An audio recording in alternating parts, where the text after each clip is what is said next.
सुनना हाँ हाँ तुर जब आए रहे ना तो बारे में जब बिही के पेड़ ला देखिए यहाँ बड़े बड़े फरे रहा यहाँ बड़े बड़े देखे मन का के जानता मन हम ललचा के पही तो का कथे का के जानता का कथे हर समधिन वो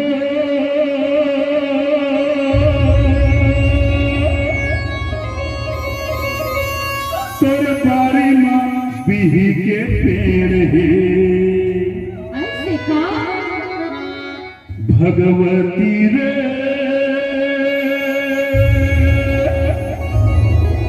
तोर पारी माँ बिही के पेड़ है अरे हाँ हाँ हवे और तोर शादी माँ हाँ शादी माँ तोर शादी माँ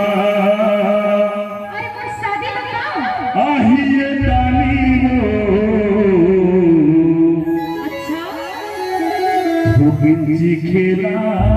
देवे का ऐसे का समधिन वो तोर बारी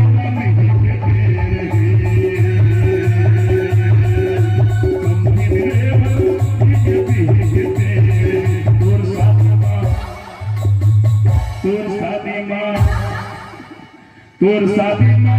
ये डाली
तोर सा